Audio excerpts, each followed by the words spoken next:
One. Hey there, Hill folk, and welcome back to another edition of AI, Appalachian Intelligence. We're extremely thankful that you guys can join us again for another week, for another episode, for another edition. With you tonight, your hosts, as usual, Justin, Ryan, and Lance. Ryan, Lance, how you fellas doing tonight? Go ahead, I am. Lance. Go ahead. All right. I am. There's always awkward when he does this to us, Ryan.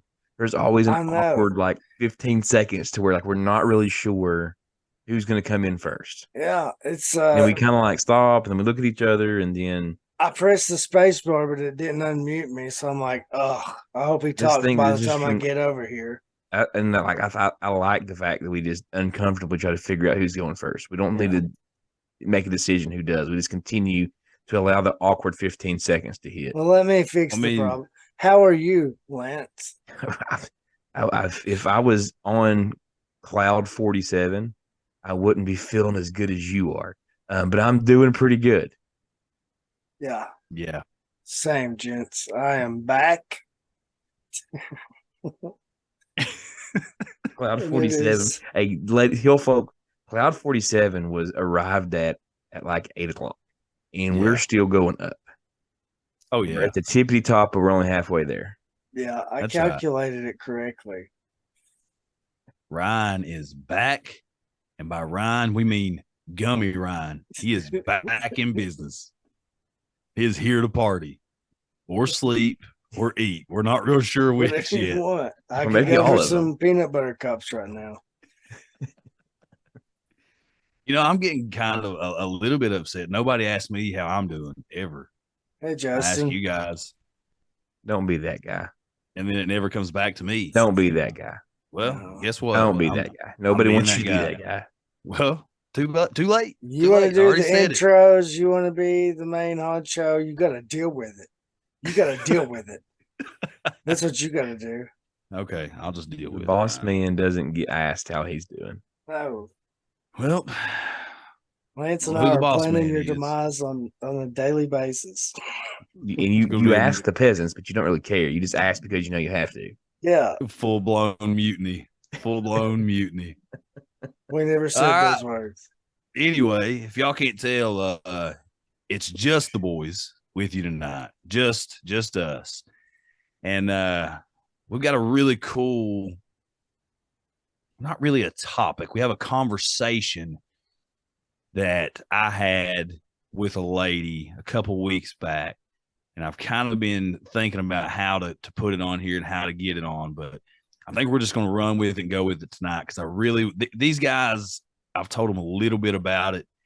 They haven't heard the full story. They haven't heard the full conversation. And, man, it's just a good one. It's a good old Appalachian, good old time. Before we get into this, Justin, because I have to tell you boys this. I've been hanging on to this for a couple of weeks. Okay. We all know that I teach an adult Sunday school class at the local Protestant church here in the greater Southwest Virginia area. Right. And we have been going through the book of Genesis again, third time. So I can't help myself. Where we stumbled upon Genesis chapter 6. And I have been kind of prepping these. Now we're talking all right, so let's set the stage here. The majority of the Sunday school class members that I have are over 50. Okay. I'm 34. Okay. Most of them raised me. Most of them were there the whole time, pretty much taught me pretty much watched me wipe my butt, all the things. Yeah. I actively went over Genesis 6 this week or a couple weeks ago, and we're talking UFOs and Bigfoot and all kinds of stuff. I wish I'd had a picture of their faces when I was like, listen, the freaking angels and the women got together. That's how we got Bigfoot. That's how we got vampires. That's why we got all this stuff. And just to see these people's heads just spinning, what is this guy talking about? It was a good time. It was interesting. I love it. It was a good time. I wish I'd been there. I got done. Everybody just kind of looking around, what did we just listen to? That is so awesome.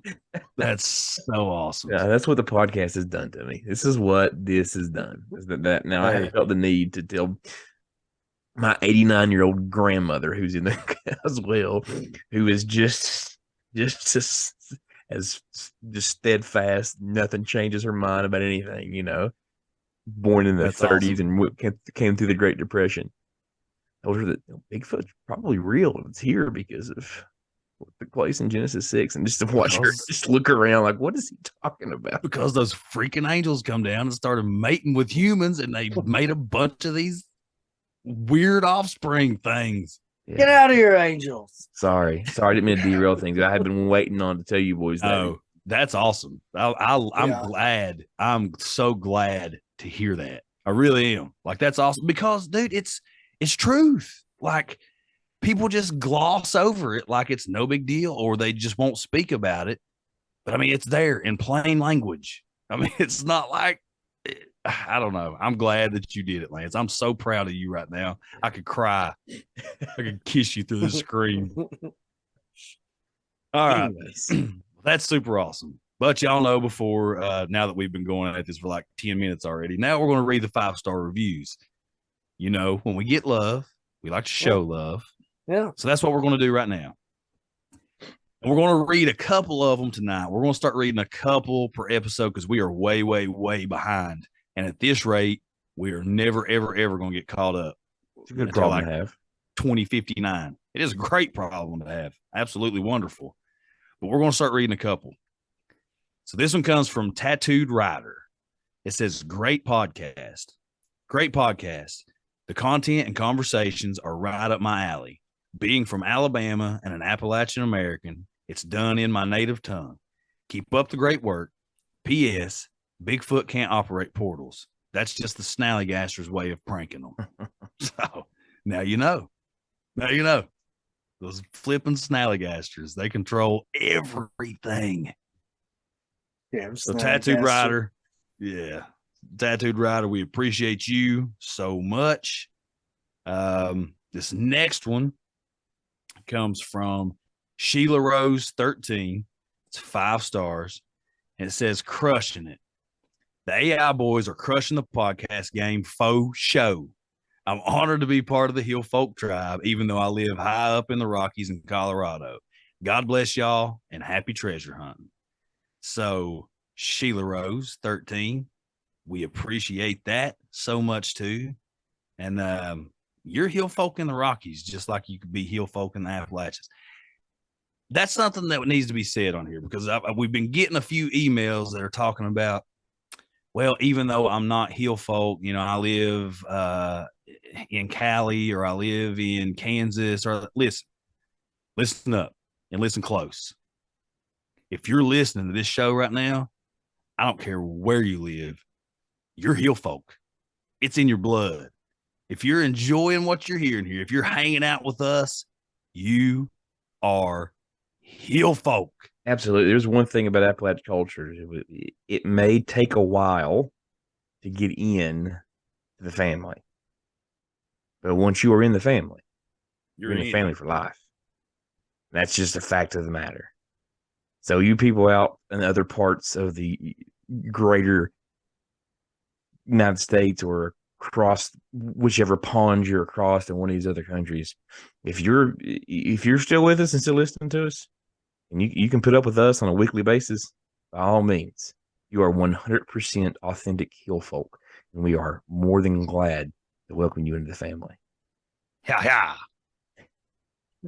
Yeah. Hog folk, dog folk, baby. But we're watching you, Kansas. I don't think I like the cut of your jib. Oh, God. All right. So before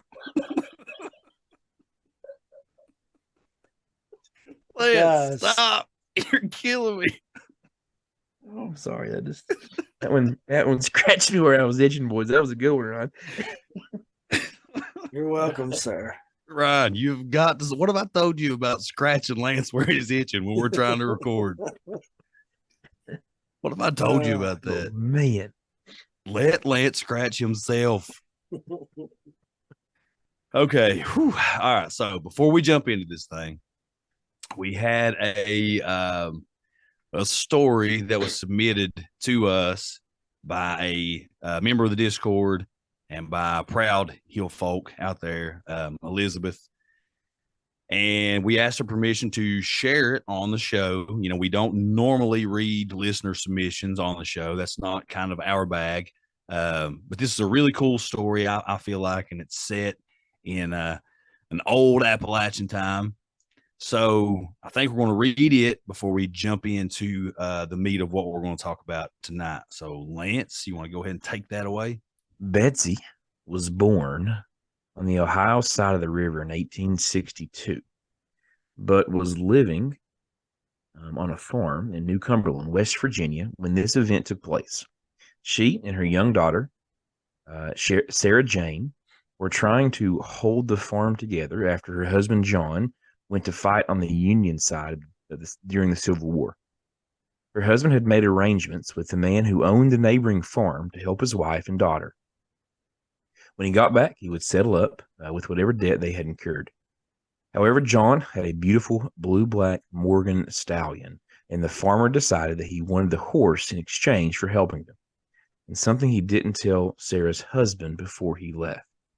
Confederate soldiers had come through and taken everything, and winter was now coming, and now Betsy knew that the farmer wasn't going to help her unless she gave him her husband's stallion, Star.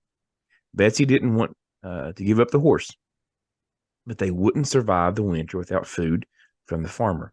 So in the morning, Betsy went out to milk the cow and found an armload of corn, large enough to fill a couple bushel baskets, on the ground beside the barn door. The barn sat against the pasture, so there was a fence on both ends of the barn. The fence went around the pasture, clearing, separating it from the woods, and Betsy was overjoyed and thanking God, took the corn in the house, thinking that the farmer had changed his mind. After putting it inside on the kitchen table, Betsy immediately went to thank him. This, however, is how she found out that someone had broken into the farmer's barn overnight, and he thought that she had stolen the corn from him, and she absolutely insisted that she would never do such a thing and told him that. He knew that she wouldn't, and he reminded her that all she had to do was give him Star, and she and Sarah Jane would be cared for until her husband came home. Betsy told him that she still hadn't decided to let him have the horse yet, and that she knew it wouldn't do any good to ask him why she hadn't asked her husband for the horse instead of herself. She went home after he told her to keep the corn, and the next morning, though, there was another giant armload of corn by the barn door between the pasture fence. This time the farmer came and threatened her with the sheriff. She didn't admit that she took the corn. Betsy again told him that she didn't take the corn, but to get the sheriff if he thought it was necessary. He said just to make sure that it didn't happen again that he was sitting up by his window that night. So to make sure that nobody was stealing it. She told him that she had planned to do the same. They were both sitting up watching out their windows when a tall, bear-like creature, walking upright, came out of the woods. It climbed her pasture fence, climbed the fence that separated the two farms, and headed for the farmer's barn, pulling the door open. The creature came out in a few minutes with a large armload of corn. The next day, the farmer, who was clearly shaken and unnerved, apologized. He told her he would tend to their needs and asked to pray for him. Bear or Bigfoot? You have to decide for yourself. Oh, for sure, Bigfoot. Yeah, definitely. Friendly Bigfoot, too. Yeah. Like the forest spirits taking care of a woman and child. It's kind of interesting, huh? Yeah. Yeah, but a bear's not going to have, like, if it happens once, right? You think, okay, maybe the bear came in and broke in, dropped some of it. Didn't realize he dropped some of it, whatever. But that happens consistently, then they see this thing. Obviously, this is a friendly Bigfoot that sees them in need, I guess. I don't know. Yeah. Obviously, he's hanging around long enough to know that they need the help, or can hear them talking about needing the help, or why he's stealing it from the obviously stealing it from the farmer. So he's heard some of this conversation going on before. I guess I don't know. Kind of interesting story. Yeah.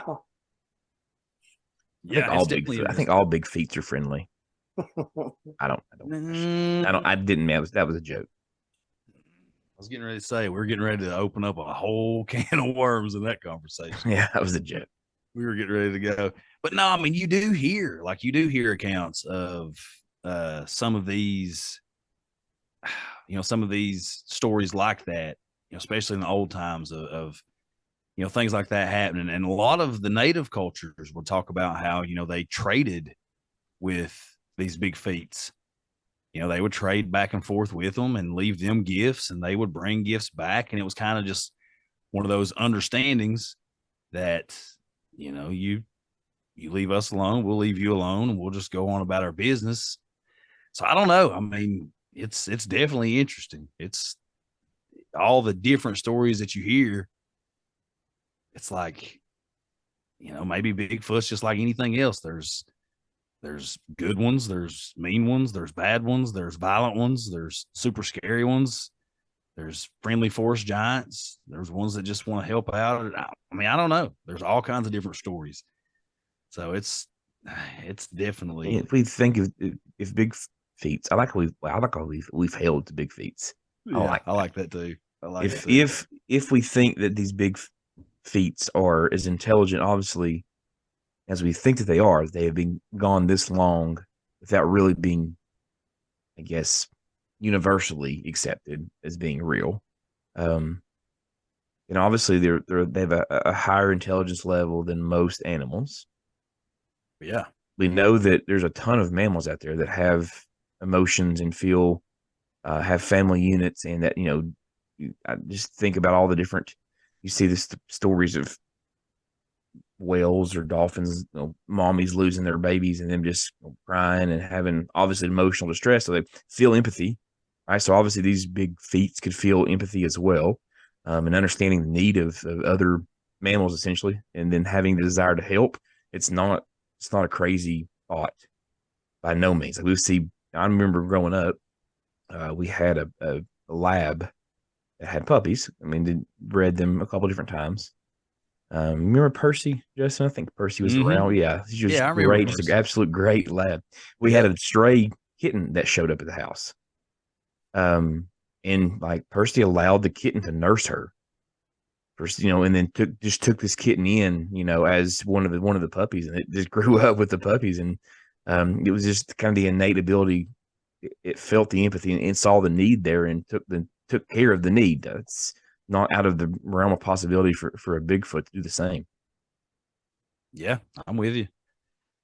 It's definitely interesting. I mean, it's a crazy thought to have, that you have. But I mean, again, you go back to some of these missing cases with these kids, and they talk about how a big giant bear took them in and took care of them. And, so, I mean, were they talking about one of these big feats there that come in and took them? And I don't know, dude. I don't know. It's definitely interesting, though. Definitely interesting. Speaking of big feats, I went up there and checked out our local wood booger statue the other day. Some of you guys that are on Discord, you've seen the pictures of that. And I went around to the backside and took a quick pic too, because old wood booger up there is caked up, son. He is caked up. He didn't skip leg day, that's for sure. No, he's getting his squats in for sure. But no, I went up there wood booger hunting a little bit, checked out the statue and told him hey, and spoke out to the spirit of the wood and said, hey, just come and talk to me. I didn't really do that part, but I thought about it. I do that shit all the time. Yeah, that's why you're starting to see and experience a whole lot of junk. Oh, I don't know. Well, back to the Bigfoot thing real fast. It reminds me of that. I was talking to that guy that his grandparents lived over, in between the breaks and Elkhorn along the Narrows, what we call it. And no, I guess it would have been his great grandparents. Yeah. His great grandparents said they had an old homestead up there, back in that time. I may have already said this on the show. At this point, we've been going so long, I don't remember what I've said and what I haven't. But they had an old homestead up there, and during that time, they raised all their own food. They had pigs and a couple cows, chickens, they growed a garden, all this different stuff. But certain times a year, they would talk about these wild men, these wild, hairy men that would come to the edge of their property, like in the wood line and stuff, and show themselves and hoop and holler and scream and do all this different stuff. And they said that they would know then that there would be that they would just give them a portion of everything that they were bringing in. They would do that for a few weeks, and then they wouldn't hear anything more from them, for the rest of the year. And it's a crazy thought process that, these things would make themselves known. And, it would be terrifying to see a few of these big feets right there at that property line at the edge of your house. And then all of a sudden, well, we'll just give them a little bit of tribute here. And they were good, which he also talked about a woman in white around the place and some three-toed footprints around the place. So that story I'm still looking into all of that one. I'm trying to get up with this guy again. He kind of gave me the cold shoulder after I started prying. But anyway, speaking of having conversations, yeah, I really did. Well, I asked him to take me to the place because I just wanted to kind of see where it was. And then he just kind of ghosted me. And see, I really wanted to talk to him because there's an episode of Sasquatch Chronicles, but I talked to this guy before this episode ever came out. All right. So I know this guy just didn't hear this episode and was like, oh, that's a cool story. I'm going to tell somebody about it. Like, I heard this episode after I talked to this dude. This was months and months ago. Wes is talking to Timothy Renner. He's an author and he hosts the podcast Strange Familiars. And he was talking to Rick. I can't remember the guy's name. He's from Virginia. He's based out of like Richmond. Anyway, he was talking to both of them. And the conversation goes in a whole lot of different places, but they start kind of talking about this woman in white persona and this the portrayal of the old hag, a lot like we would talk about right now as Lilith, when we're talking about Lilith and some of the ways that she's been represented and shown herself throughout time. Well, that's what they were saying, that Wes was talking to these two brothers that was having Bigfoot encounters all the time on their property, but they started seeing this old woman, that looked like an old hag that would just walk across their property, and she wore what they called was clown shoes, looked like clown shoes. And Wes started asking them, why she wore these clown shoes. And then they said because she had bird's feet, that she had to wear these clown shoes because she had bird's feet, that they weren't like technically clown shoes. They were just so big for her. They looked like clown shoes.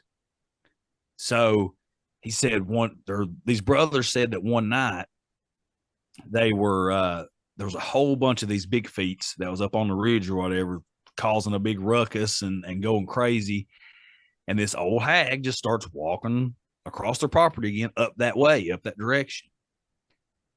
So, the brothers, they kind of like holler. They'd never had any interaction with her. So they holler at her and they're like, hey, I wouldn't go up there. That's dangerous. Like, you're liable to get killed. Well, they said that she just gave him this smile that chilled him to the bone. I mean, it was just a malevolent looking smile. Just walked on that way and just dematerialized, just gone. So it's like, is there some kind of connection between this woman in white with bird's feet and Bigfoot or these cryptids? Like, I don't know. It's weird, dude. It's flipping weird. It's almost like they were her little. The way that Wes was talking about all that, it's like almost like these Bigfeets were her little pets. Like she had the ability to control them and do whatever. And then I talked to this dude whose family, his great grandparents, lived over around the Narrows between the Breaks and Elkhorn, and he has an extremely similar story. I don't know. It's weird, man. It's really weird. Really weird. So what are y'all's thoughts on that? I didn't plan on going there at all. That was totally off the cuff, but well, it's too late now. Yeah, we're in it. We're there. We're in it. So I mean, what are your thoughts on that though? I mean, like what are we looking at there? I don't know. I think it's probably more to me that if you are, I think everybody would liken a Bigfoot experience, not necessarily a sighting, but an experience, right? Whether you hear them or kind of know they're around.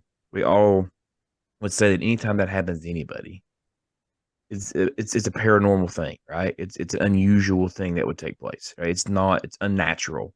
Even though they may be in their natural habitat, for us to see one or experience one, to hear one, or to hear a gaggle of them, whatever the case may be, that would be a bit of a paranormal thing to take place. Even though I think we all three agree that Bigfoot's real, right? I mean, I think we all kind of have our different ideas of why we can't see them, but we all three agree that it's a real entity or a real being.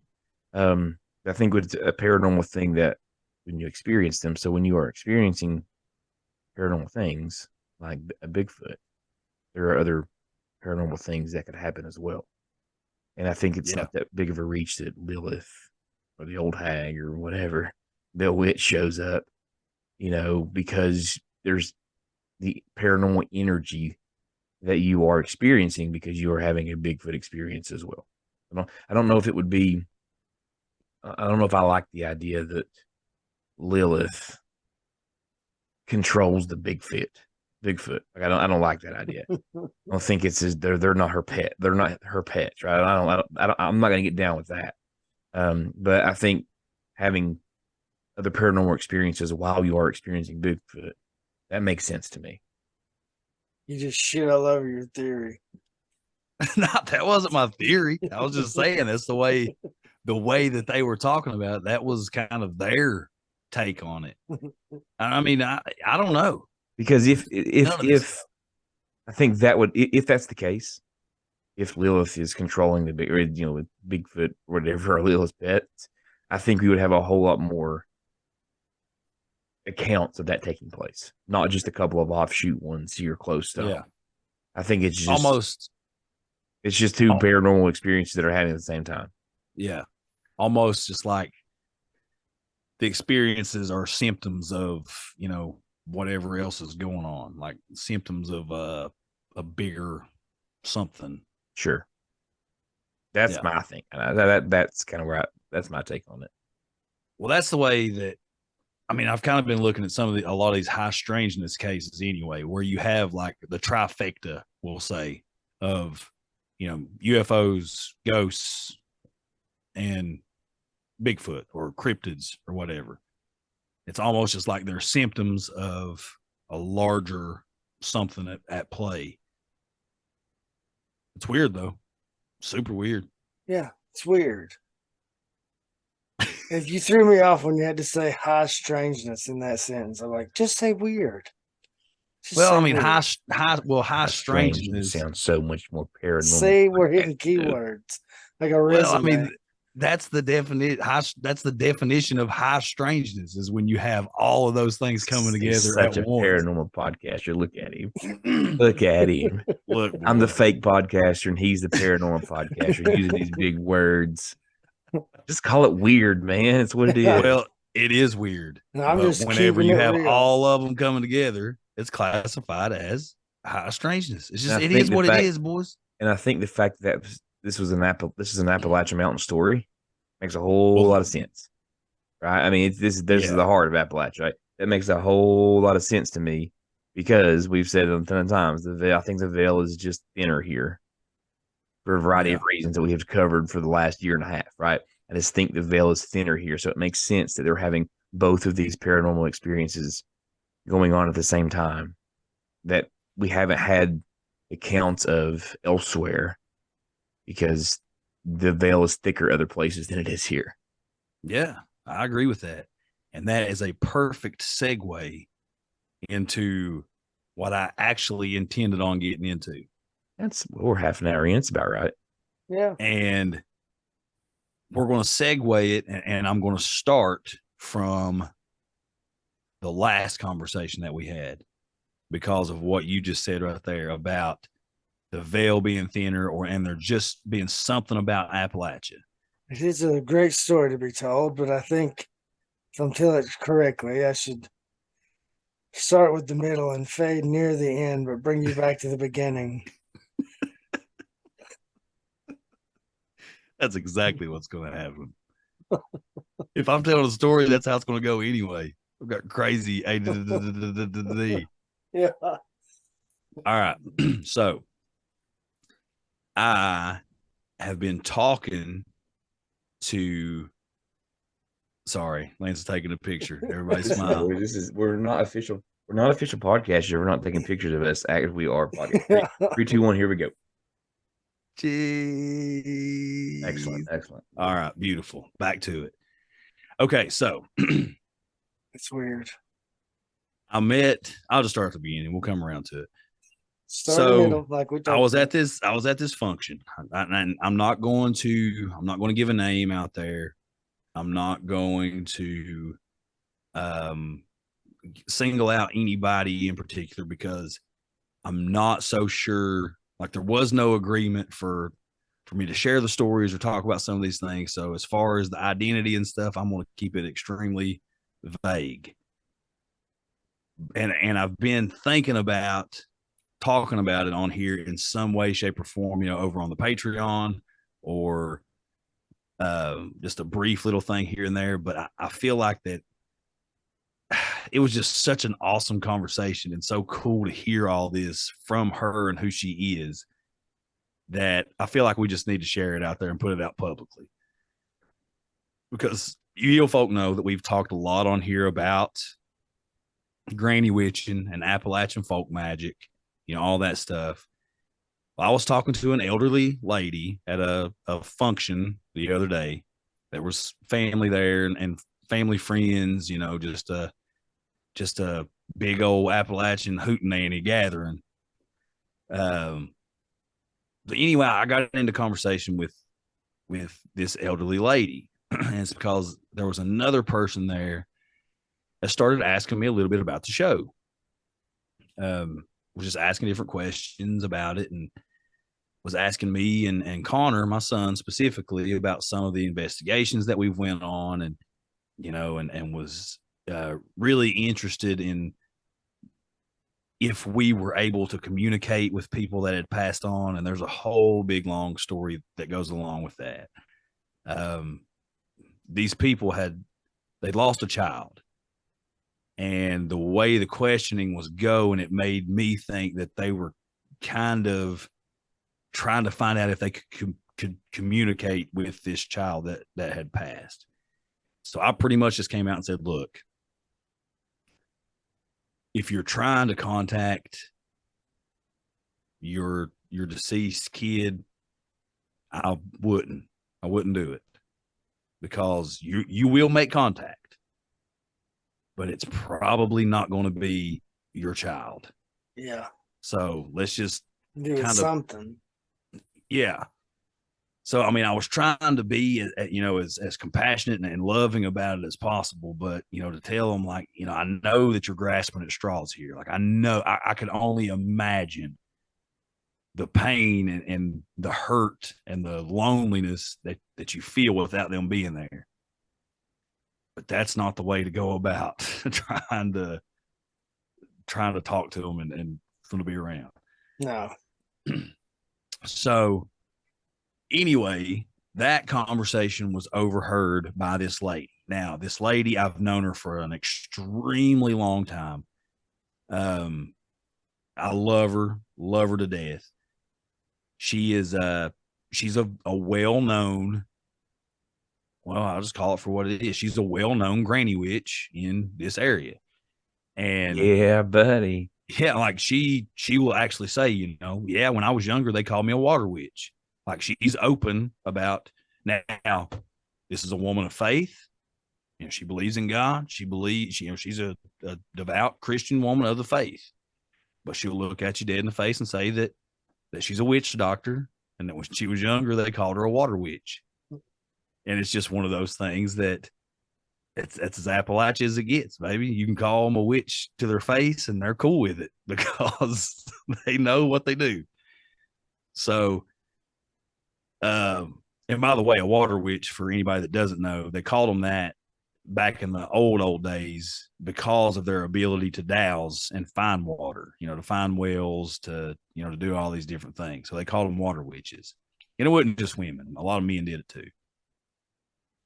So anyway, I start talking to this lady, and she becomes, just because she's overheard, the conversation that I've had with these other people, she she just starts storytelling, in elderly old lady fashion. She just decides, well, I've got a few stories that I could tell too.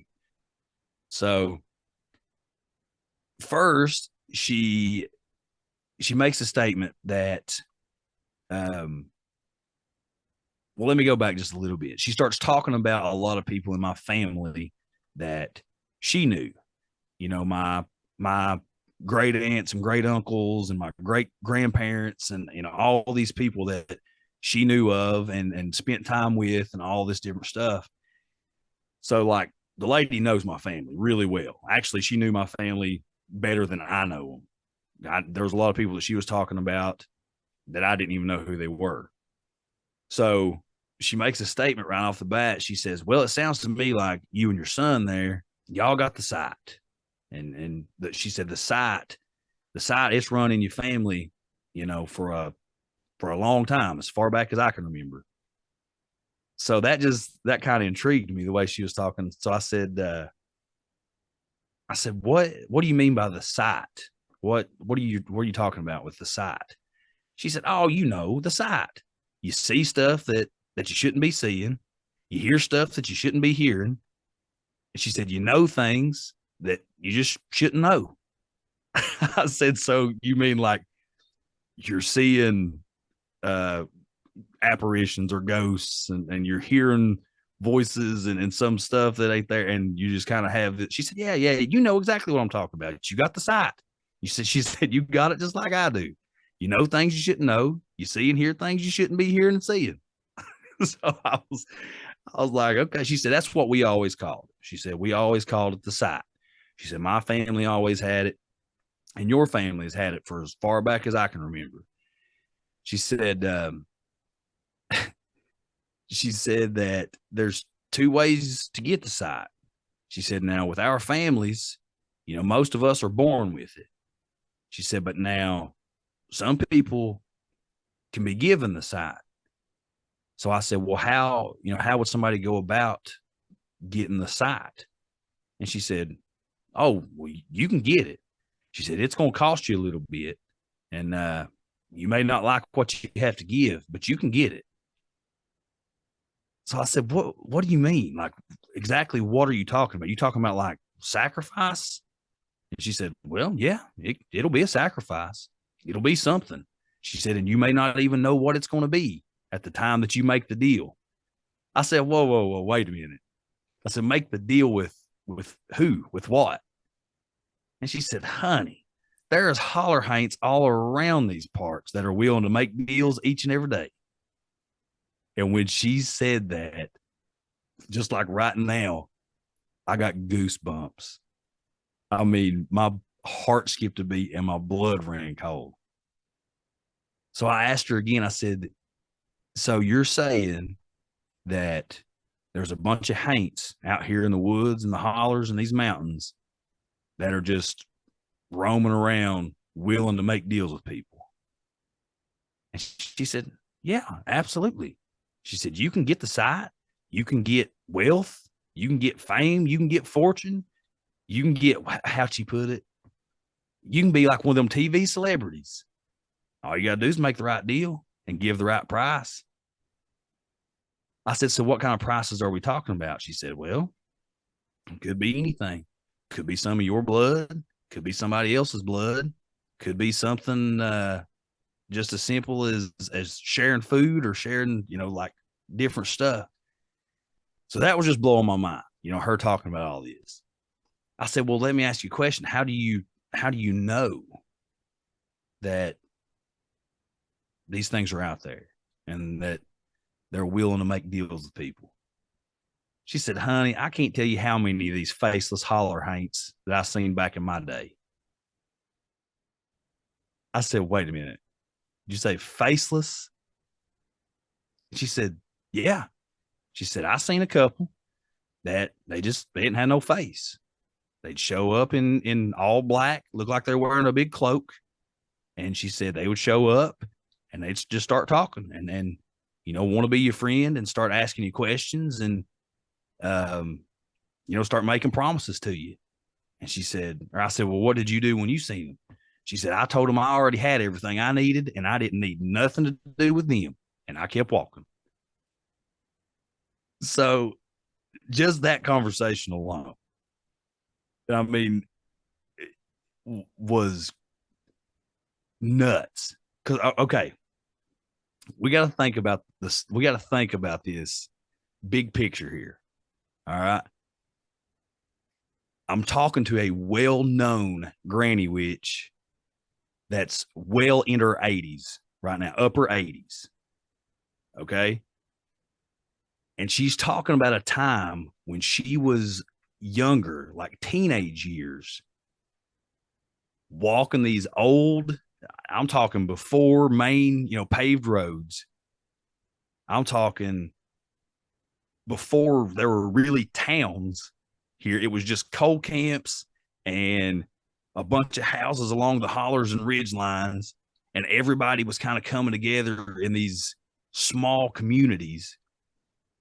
I'm talking about a time where she had to walk 200 yards down to get a bucket of water, get buckets of water to take back to the house to be able to do anything, cook, bathe, all this different junk. And she's telling me that, yeah, these holler haints are everywhere and they want to come talk to you. That's just, I mean, it's like not just telling you this, like it's just casually bringing this up. Like it was like she's talking about the weather, man. Like she's talking about the weather. Oh, that's crazy. So I asked her, I said, well, did you know of anybody that, had the site given to them? Did you know of anybody that made deals? And she said, well, honey, nobody's ever going to come out and say they made a deal with anybody. Or no, she actually said, nobody's going to come out and say they made a deal with the devil. She said, but I know of people that were doing really well off that shouldn't have been, that had no business being. I don't know, man. Like the stuff that she was saying was blowing my mind. I was giddy. I was like a little kid on Christmas, just sitting there like, tell me more, tell me more, tell me more. Well, she keeps talking, or she's talking about some of this stuff. Well, she starts telling a couple stories. She says something along the lines of, she said, not only did I see, a couple of these holler haints, she said, but my sister, when she was younger, she said she went down to gather water at the creek one time. And she said, Mommy used to tell us all the time. She said, Mommy tells us if we were being mean, that the devil was going to get us. And she said, we just thought she was full of baloney and we just go along being kids and, raising Cain and doing what kids do. She said, well, my sister one day, she said, and the only reason that I believe her is because when she come back up in the yard, she was pale as a ghost. Looked like she'd seen a ghost, and she had wet herself. She said, now we're talking 11, 12-year-old kid, but she was pale as a ghost, and she had wet all over herself, and she'd been crying. She says, the only reason I believe her. She said that she went down to gather water, and she put her buckets down. She had 2 buckets, and she put one of her buckets down on the ground, and she started filling up her other bucket in the creek. So while she's filling her other bucket up, she says she feels like there's somebody standing over top of her. And she said, that feeling you get when you can tell somebody's watching you or somebody's right there beside of you before you even see them. And I said, yeah. She said, well, she felt that. She felt somebody was right over top of her. And she said she looks down because she felt something flick up against her ankle. She said she was just wearing a little pair of sandals. She felt something flick up against her ankle. So she said she looked down, and she said she's seen a tail. She's seen a tail down below, like between her feet. There was a tail. And she said not only was this the tail, but it is a forked looking tail. I said, what do you mean by forked looking? She said, well, it had a fork in it. It was split. It was a forked looking tail. So she said she seen that tail. So she jumped up, she dropped her bucket, knocked her other one over, and turned around. And she said, standing over top of her, this is her words now, standing over top of her was the gosh darn devil. I said, well, how did she describe him looking? She said, well, he had goat horns, big ram horns. They curled back. But he had the face of a man. And she said that what she could tell, he was beautiful. He was the most handsome man that she'd ever seen, except he wasn't really a man. Because halfway down his chest, it turned into goat's fur, and he had goat legs and goat hooves and that big, long, forked tail.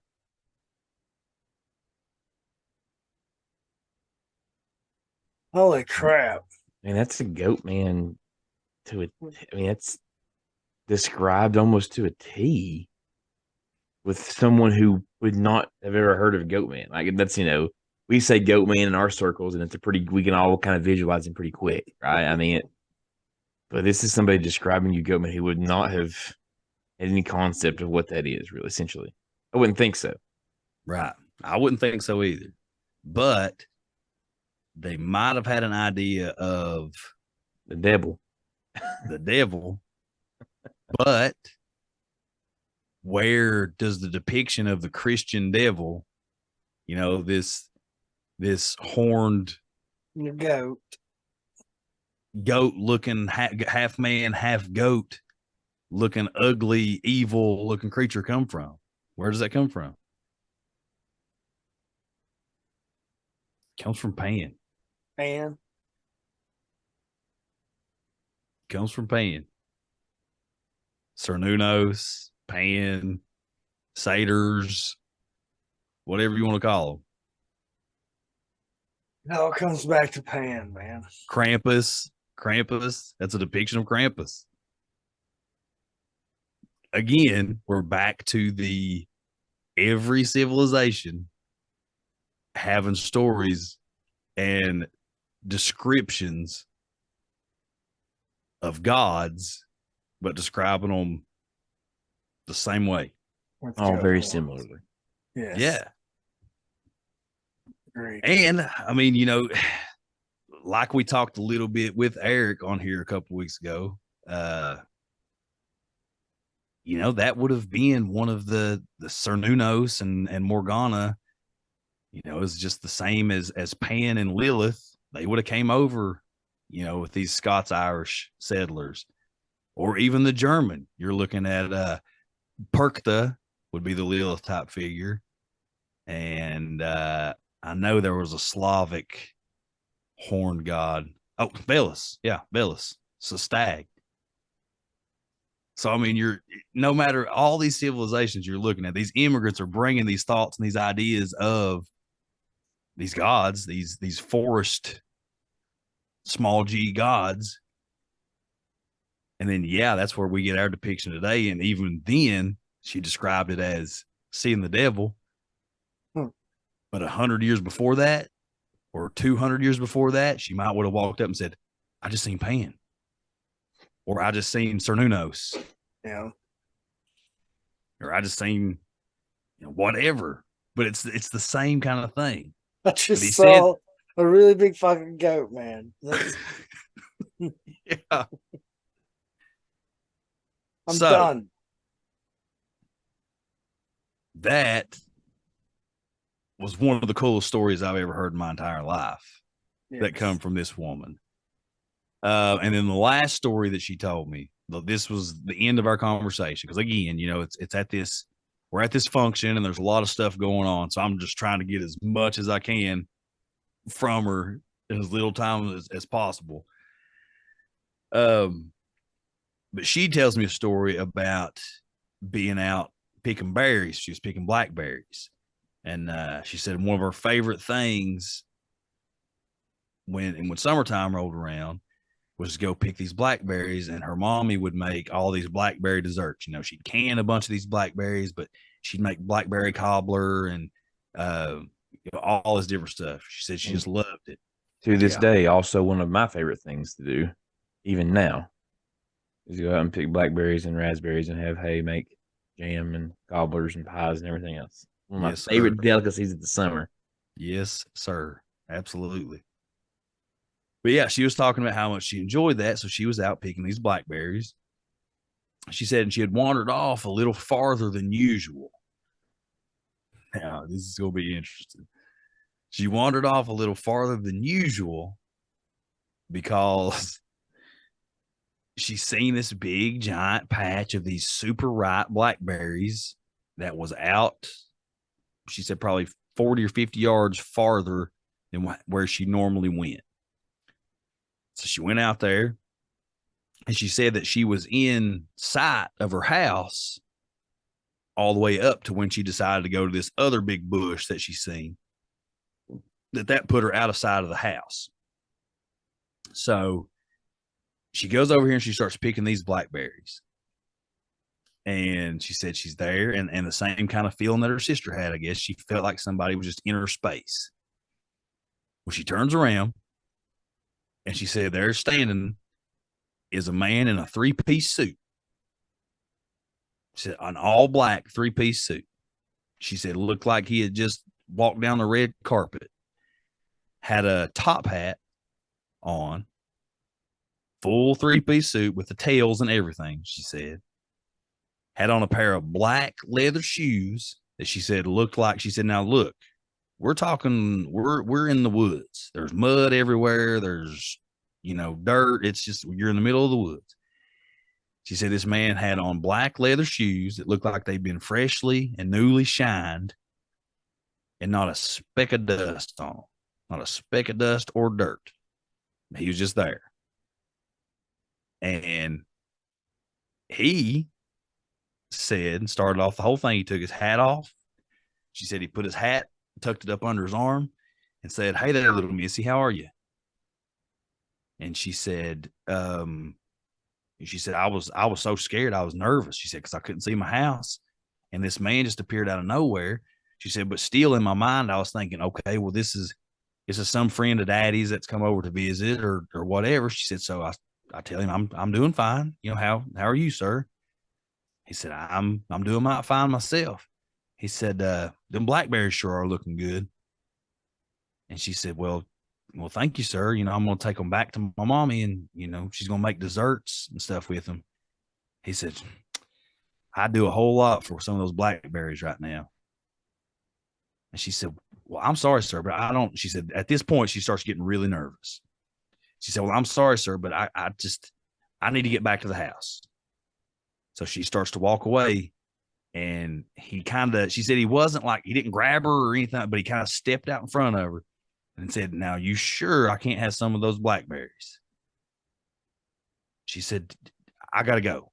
And she said she just dropped the blackberries because she got so scared. She dropped the whole sack of blackberries on the ground and run off toward the house. But as she was running toward the house, she turned around over her shoulder and looked, saw him pick up the bag, take a couple steps, and completely disappear. She couldn't find the bag. Was those are stories right there that like that will haunt me tonight. Yeah. Is those to like those are the stories that like okay, yeah. Not the Bigfoot, not the some of the scary stuff that we hear. It doesn't bother me. It's those experiences that come from credible sources that you know good and well has no business telling you a lie. Like I will walk outside to fix my fire and be looking everywhere. As I walk, I will run out there and run back in as fast as I can. Because that's the type of thing that just creeps the crap out of me. Well, that's the type of thing that doesn't fall into any kind of category. That falls into no, like, that's no category that we have out there. That, okay, so we're talking, okay, she's in her upper 80s. I'm going to say probably holler haints. Probably about 86 or 87. Yeah, exactly. That's just all it is. That's what she classified as just old holler haint. So we're talking, she would have been around a teenager. She was a teenager at this time, probably 13, 14, 15 years old. So that would have put it, shoot, I don't even know. What time frame, boys? 40s? Back in the 40s, yeah. No. Yeah, because 40s, 50s. Yeah. Let's see. Mama was born in 38 and she's 84. She's almost 90. So yeah, probably we go back 70 years. That puts us at the 50s. Probably the 50s. More. Yeah, 40s, late 40s, early 50s. Probably the 50s. Right around the time Roswell was happening. Well, yeah, duh. Yeah. But you know what? I think Roswell. I think what a lot of people don't realize is everything that happened or everything going on in the rest of the country hits Appalachia just a little bit later. So like a little bit, you mean 10 years. that's what I'm saying. Yeah. So like when the Great Depression happened and was going on here in Appalachia, people were doing pretty good because they did everything on their own anyway. They had all. Yeah, that's 100% true. Like you think back to the recession of 08, 09. Right, is that when that hit? Was yeah, yes, yep. We really didn't feel the effects of that here until 2010. Yep. 2011. Because that's about the time I started working. And then I remember was obviously involved in budgets and all that kind of stuff. We really didn't. I remember seeing that and knowing that the housing market had crashed, and knowing that we were in in the Great Recession essentially. But we really didn't feel the effects of that for a couple of years around here, right. Which is again shows very much how things work in Appalachia. That's kind of how it is, how things have always been, and will probably continue to be. As well. So that's what even back to COVID, like we really didn't feel the effects of like everybody else was for a couple of it was a while. It was half a year almost. The other stuff shutting down and schools were closing down, different things. But like for the most part, we really didn't feel the true effect of that until several months. It was after the fact that everybody else has been shut down for a while, and we were finally kind of beginning to shut down a little bit. Guys, I feel terrible. I zoned out. And the last thing I remember was Justin was talking about somebody's age, and then Lance was talking about recession. I don't know how it got there. We're talking about how things in Appalachia, it takes longer for stuff to get here. Okay. Yeah. I was trying to make the point. That I'm lost. That the Great Depression, whenever it happened and went through, it was years and years and years before it really impacted Appalachia. Yeah. Like it was a long time before the effects of the Great Depression, that had on the rest of the country before that impacted Appalachia. And I don't even remember exactly where I was going there with I was just giving more evidence for that. Yeah. Lance was just, yeah. You're good, Ryan. You didn't miss a whole lot. Okay. But back to this Seemed story, important though. at the time. Back to this story. It's just, man, it's one of those. And again, it's like you said, Lance, it's a credible source because what reason does this lady have? Like, she doesn't want to come out there and have her name put out, and she doesn't want to come on the show. She doesn't want any kind of publicity from it at all. Like, she's not trying to write a book about it. And I'm a nobody. I'm somebody that she's literally helped diaper when I was a baby. She's known me my whole life. I've known her. So it's like, I'm nobody to her that she should, be telling these stories to, just and making them up. And again, just the way she talked about them, it's just like she was talking about the weather. Like they happened a long time ago, and she's come to grips with them.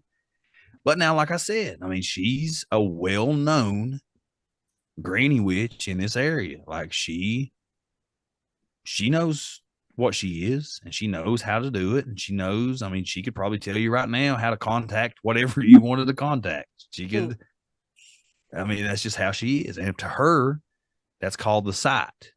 That's the sight. And some people are born with it, and some people get it different ways. But which is another such, it's just such another Appalachian way of describing something that's, it's not probably always great, but they call it the sight, and oh, bless your heart, honey, you got the sight. It doesn't sound as bad, right? It just, such an Appalachian thing. They're churching it up. They're churching it up. Yeah, I love hearing stuff like that because it's such a cultural thing. That's like that. Well, now here's the thing. All right, this conversation happened, 2-3 weeks ago, shoot, maybe even a month ago. I don't know. Like I said, I've been trying to find a way and time to fit it into the podcast. And I was just going to share it on Patreon, but I was like, nah, man, these stories need to get out there to the world. Like the people, I wish that she would come on the show and sit down and let us talk with her on here, because my goodness, boys, I'm telling you, number one, y'all would love her to death. I mean, you'd love her, but more than that, the hill folk, goodness, they would love her. Oh my gosh. She's the best. She's the sweetest. I mean, you love her. Everybody would love her. So I wish that she would come on here. That's not going to happen. But man, I wish she would. But anyway, I just so happened, and this is the reason I've been thinking about, putting it out there, whatever. This is the reason that I decided, okay, we just got to record tonight, and we got to get this stuff out there, because I saw her earlier today. And I was like, well, we had a couple minutes to where I saw her at. So I started asking a couple more questions. And I almost said her name right then. Whew. I said, honey, I said, let me ask you a question. I said, you told me all these stories, and you talked to me about the site and how, I said, it's something I still don't completely understand. I said, but let me ask you a big question. You talked about all these holler haints, and you talked about these things that can make deals with people, and you talked about seeing the devil right here where you're living. I said, where do you think all these things came from? Like, what do you think they are? How did they get here? Where do they come from? So this is what I love, how these episodes work out. Lance had no idea that I was going to be talking about this. And he sits there, opens us up, talking about being 30-some years old, talking about Genesis 6 to a bunch of elderly people in his church, and them just looking at him dumbfounded. But here's the thing. This woman is super devout, loves God, loves Jesus, and they love her back. And the way she described this, it's literally Genesis 6, but she didn't describe it in biblical terms. Okay. She didn't use the Bible. But here's what she said. Here's what she told me. She said that she believes, she said, now this is just of my opinion. This is just my thoughts on the matter. She said, but I believe that a long, long time ago, she said, we're talking ancient times, when these mountains that are right here around us was the highest mountains in the world. She said, I believe these things were already here, and I believe there's a bunch of them. And I believe some of them got into a whole lot of trouble. And they decided to lock them away right here in these mountains. I said, you mean like put them in prison? And she said, that's exactly what I mean. She said, I mean, they used these mountains before they were small like they are today. I believe they used them as a prison. And I believe when we come over here and started rooting around and digging holes in the mountains to get this coal out, we let them all out. That is a fantastic theory. I've never put that thought together. I mean, it makes total sense. Yeah. But I have never put those thoughts together. That is fantastic. Dude, when she said that, I was like, oh my God, she's probably right. Yeah. She's probably right. I mean, even if you're looking at it biblical terms, the Genesis 6 way that I look at things, okay, we know that God restrained certain fallen angels and hid them away in the depths or Tartarus or whatever. He didn't say where in a lot of them. He did 4 of them under the Euphrates, but there was more than 4. He didn't say where. Why not put them in the far reaches of the world where there's nobody besides a few native tribes probably at that time, and who knows if they would have even been there at the time. Who knows if anybody was there? I'm filing that one away, boys. That's a fantastic theory. She truly believes and has thought about this, boy. She's thought about it. Like, you don't say something like that without sitting and pondering on it, because we're almost 60 episodes in. We live in Appalachia. We talk about the weird. We talk about these stories all the time, and not once have we heard this theory come up. She firmly believes that a bunch of these entities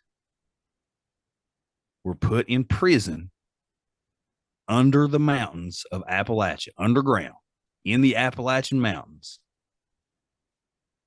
And that when we come over here and started mining, we let them all out. And from that time, they've been allowed to roam free and wreak as much havoc as they want. You can't say it's not true. I can't prove it wrong. Gosh, this is a PSA, folks. All y'all out there, find the old people in your life that you love and sit down and just get them talking. Because my goodness, she should have her own show. I'm about to just give her my chair. Here's my mic. This is yours now. You start talking. But I mean, just think about that, guys. Honestly, think about that. Like, if you were going to, in ancient times, or if we're talking Genesis 6, if we're talking getting rid of and casting out some of these fallen angels who are wreaking havoc upon the earth, if we're going to imprison them, what better place to put them? Gosh. Because we know that Africa and Asia and Europe and all those areas, South America, we know all those areas were populated then. we know that there were already people. We've kind of heard a theory like this somewhere before, Justin, in the Krampus book by Braun. Where did they have Krampus locked up at? He was underground in West Virginia. You're exactly freaking right, Ryan. Yeah. Holy crap. Holy crap. Yeah. Yeah. Santa Claus had him locked away. Stupid Santa Claus. Boys, I don't Sure. know. I know that this isn't our usual episode. I know that it's not like, Yeah, it is. well, I mean, It's right up our alley. It is, but it isn't. You know, this lady, I would love. I'm just gonna have to. I'm gonna have to schedule a day just to sit down and listen to her talk all day long and just take notes. Or I'm just gonna push record. I'm just gonna hit record. Yeah, that's what you need to do. And let her go. I mean, obviously, I ain't gonna do it without her permission. And I did ask her. I didn't ask if I could share these stories. I don't know that she would have a problem with that. I don't think that she would have a problem with that. But I did ask her if she would come on the show. And like I said, we've known each other. Well, I've known her my whole life. I love her. But her exact words were, I ain't coming on your stupid radio show. Her exact words. So I get it. I get it. Don't blame you. Oh man, I don't know, boys. It was Justin, that was good. That was good, brother. That was awesome. I just felt like I needed to share that because it impacted me in a way that my mind was just. Listen, that's my new theory. I'm taking it.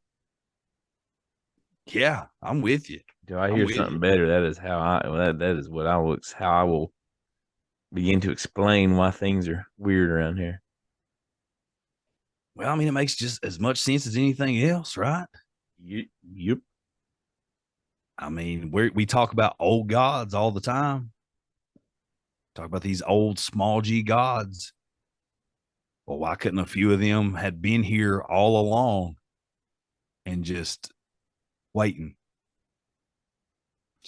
for their chance, waiting for their opportunity? Yeah. The Appalachian Mountains, they keep getting smaller and smaller and smaller. So already the weather and erosion is beating away at the walls of their prison. And then it just takes a few suits flashing some dollar bills coming down here to say, let's dig into these mountains. And then boom, there you go. Holler haints, just a hooting in around. Faceless holler haints just willing to make deals with whoever. I mean, boys, just think about that. That's so, God, it's so crazy. Oh, man. And again, like I said, we're talking about somebody who, you know, she literally grew up in a holler. She actually grew up in the same holler that I grew up in, only it looked a lot different at that time. She grew up in a place that's probably half a mile on up the mountain from where the house that my dad was born in. And yes, I said house that my dad was born in and birthed by his aunt, another granny witch, midwife, that brought him into the world kicking and screaming. And that's Appalachian. It's the way it happened. That's the way it was. So I don't know, man. You're talking about a time where there wasn't a whole lot of vehicles running the roads all the time. There was no paved roads up through there. There was no electricity. There was no running water. There was none of these power lines and towers dotting the the hillsides everywhere you look. It was just whatever you could beat away to make a road to get to somewhere, and then clear enough space to put you a little house seat in or a house on.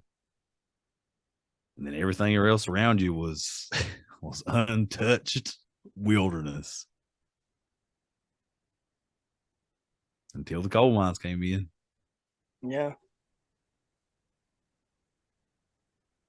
Unleashed all these faceless holler haints. Way to go, Yankees. Oh man. Anyway, I just wanted to share that. That's awesome. Yeah, it was awesome. So, as always, before we cut out, I want to read the list of patrons off again. We got a few new names on the list. Always like to give love to our patrons. Starting off with Katie Lakomsky, Maynard W., Keith Bryant, Mark C., Kenneth Bailey, Mr. Beard, The Amazing Rando, Troy, Fido, Outlaw 441, Richard Meadows, aka Dick, Grow the Devin, finest. and Brett Elder. He does grow the finest dicks around. You'll not find better, folks. Come on down to Dick Meadows. That's right. Shout out to all our patrons. Appreciate you guys. Yeah, absolutely. We don't understand you kinfolk. We don't understand why in the world This show sucks. you want to pay anything to listen to more of us. We'll take it. We'll take it. And we love you for it. Yeah. We do not understand it, but we'll take it. But yeah, we do appreciate all you kinfolk. If you are interested in becoming kinfolk, becoming part of the family, you can jump on over to our Patreon at patreon.com/Appalachian_intelligence. Absolutely, you can. And for you people who are deciding, and should I do that or not? I got something special in store for you. My loving, skeptical wife has agreed to sit down with Ryan and Justin and myself and allow them to ask her some questions about some of the insane experiences that we have had together and that she has had as well.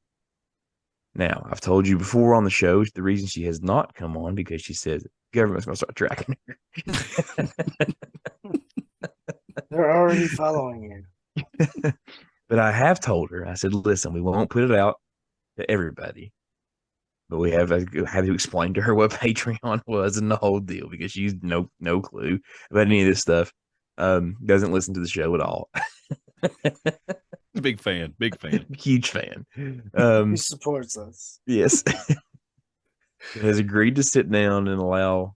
I told her that I would just sit here with her and kind of, because she's a nervous soul and not much for public speaking, but I said that Justin and I would have simply, all you do is answer questions. I said, now I would imagine by the time 10 or 15 minutes has passed, you'll feel really comfortable and be open to probably share a lot more. She's got some wild stories, like some legitimately wild stories that she has experienced. She's agreed to sit down here soon as we can get kids to bed in a decent time and she doesn't have to work, and allow you all to ask her questions and her to share some of the experiences that I've alluded to and mentioned. There's more. There's a lot more stuff there, and we're going to put it on the Patreon. So for those of you who are interested in that, we will definitely tell you when that goes live or there. For no other reason, become a member of the kinfolk to hear my loving, just wonderful wife, who will make fun of me the whole time that we're sitting here because that's what she does. It's okay. That's worth the price of admission. I'm gonna have a lot of fun on that one.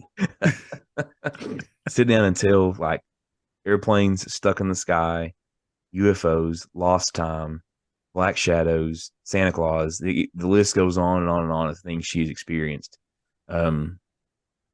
That's going to be on there coming soon. So for no other reason, hop on and listen to her tell some interesting stuff. Yeah, that's gonna be sweet. Sweet. So yeah, y'all jump on over there, check it out. Be sure to hop over and hang out with us in our Discord. We've been having a lot of fun over there, a lot of cool conversations going on. Remember to follow us on all of our socials. Those will be in the show notes of each of these episodes. Subscribe to our YouTube. I know that we're a little late on some of our last videos on YouTube.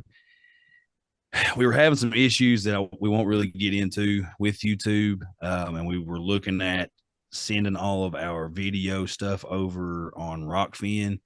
But we're kind of, I don't know, we're weighing out some things right now. So we're a little late on YouTube. We may end up putting some of the last episodes over onto there for you video watchers, consumers.